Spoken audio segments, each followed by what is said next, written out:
Hi everyone, welcome to my channel. আমি সঙ্গীতা। তো তোমাদের সাথে আজকে আমি একটা স্মুথনিং হেয়ারের ট্রিটমেন্ট শেয়ার করছি, যেটা প্রচুর ড্যামেজ হেয়ারের ওপর এবং তার সাথে কিন্তু হেয়ারে কালার। তো তোমরা যারা বিগিনার আছো, তোমাদের কাজ করতে অসুবিধা হয়, তো তোমরা কিন্তু এই ভিডিওটা দেখলে তোমাদের অনেকটা হেল্পফুল হবে।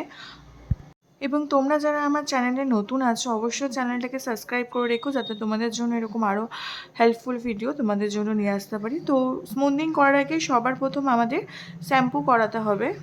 তো এখানে আমি যে শ্যাম্পু করছি, ম্যাট্রিক্সের অপটিক কেয়ারের শ্যাম্পু ইউজ করছি। আজকে যে স্মুথনিংটা করবো সেটাও কিন্তু ম্যাট্রিক্সের অপটিক কেয়ারের। তো শ্যাম্পু করার পরে চুলটাকে ভালো করে শুকিয়ে নেব। তো এখানে যে আমি হেয়ার যে শোকাচ্ছি এবং শোকানোর পরে আমাদের সেকশন ভাগ করতে হবে। তো আমি এখানে 4টে সেকশন ভাগ করে নিচ্ছি। প্রথমে এয়ার টু এয়ার সেকশন ভাগ করবে, আর তোমরা যদি মনে করো তোমাদের 6টা সেকশন ভাগ করে কাজ করতে সুবিধা হবে, তাহলে তোমরা 6টা সেকশন ভাগ করবে।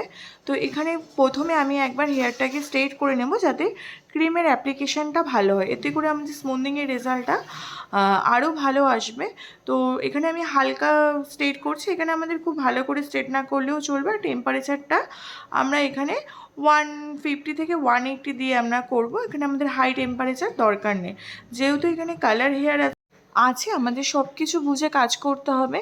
তো তোমরা যারা বিগিনার আছো, তোমাদের যখন কাজ করতে অসুবিধা হবে, তোমরা কিন্তু এই ভিডিওটা থেকে অনেকটা হেল্পফুল পাবে। তো এখানে কিন্তু আমি ফার্স্ট ক্রিমটা অ্যাপ্লাই করছি। আর এখানে যখন আমি ফার্স্ট ক্রিম অ্যাপ্লাই করছি, যেই জায়গাগুলোতে কালার করা আছে বেশি, তো সেই জায়গাগুলোতে কিন্তু ওয়াটার স্প্রে করব, কারণ যাতে ওখানে ক্রিমের কাজটা একটু আস্তে হয়, যাতে আমাদের হেয়ারটা ড্যামেজ না হয়। এগুলো কিন্তু আমাদের মাথায় রাখতে হবে। আর তোমরা যারা ভিডিও দেখছো, আমি কিন্তু বেসিক টু অ্যাডভান্স বিউটিশিয়ানের কোর্স এবং হেয়ারের কোর্স তোমরা যদি শিখতে চাও, তো ফেসবুক পেজে তোমরা আমাকে মেসেজ করতে পারো, আমার লিঙ্ক এখানে দেওয়াই রয়েছে। তো এইভাবে তোমরা যদি কাজ করো, তোমরা কিন্তু ক্লায়েন্টকে খুব ভালো করে স্যাটিসফাই করতে পারবে। অনেকেই আছে স্ট্রেটনিং স্মুথনিং বর্তমানে করা হচ্ছে, কিন্তু রেজাল্ট ভালো আসছে না, হেয়ার ফুলে যাচ্ছে, হেয়ার ব্রেকে যাচ্ছে, হেয়ার ঠিক মতন স্ট্রেটনিং হচ্ছে না। তোমরা এই প্রসেসিংগুলো যদি ঠিকঠাকভাবে করো, তাহলে কিন্তু তোমাদের কাজ করতে অনেকটাই সুবিধা হবে। আর এখানে আমি যে সেকশানগুলো ভাগ করছি, একদম পাতলাও না মোটাও না, মিডিয়াম সেকশান। এবং তোমাদের কিন্তু আমি একদম সহজ সরল ভাষায় বলছি, যেটা তোমাদের যাতে বুঝতে সুবিধা হয়। এবং এরপর আমি সামনের দিকটায় ক্রিম অ্যাপ্লিকেশান করছি। আর আমরা যখন ক্রিমটা মাল্টিফিকেশান করব, আমরা কিন্তু খুব ভালো করে ক্রিমটাকে হেয়ারের মধ্যে অ্যাবজর্ব করাবো। আর তারপর কিন্তু আমাদের যেটা সবচাইতে মেন কাজ, সেটা হলো বন্ড চেক করা। তো হেয়ারের বন্ড চেক করাটা কিন্তু এখানে সবচেয়ে ইম্পর্টেন্ট।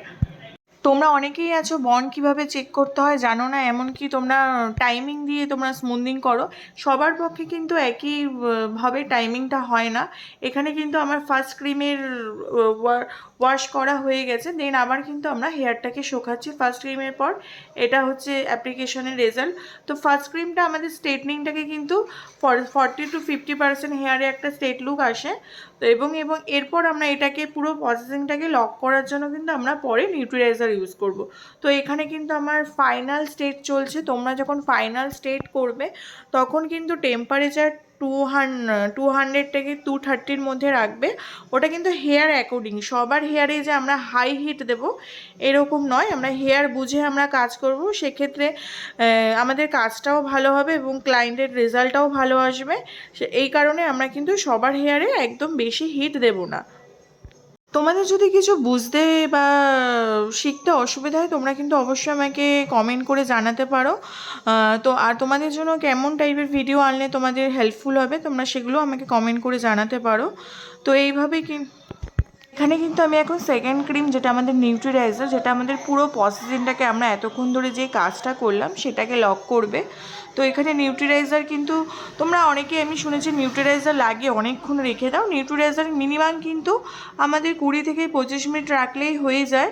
তো এর থেকে বেশি রাখার কোনো দরকার নেই।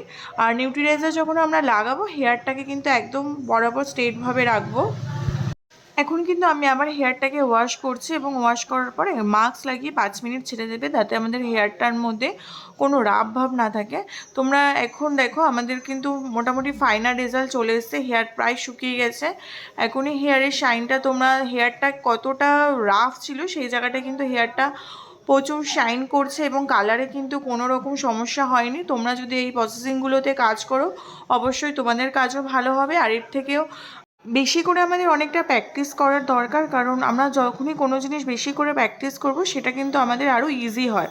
তো তোমাদের ভিডিওটা কেমন লেগেছে অবশ্যই আমাকে কমেন্ট করে জানাবে, আর রেজাল্টটা কেমন এসেছে তোমরা জানাবে। আর যারা নতুন আছো অবশ্যই সাবস্ক্রাইব করবে।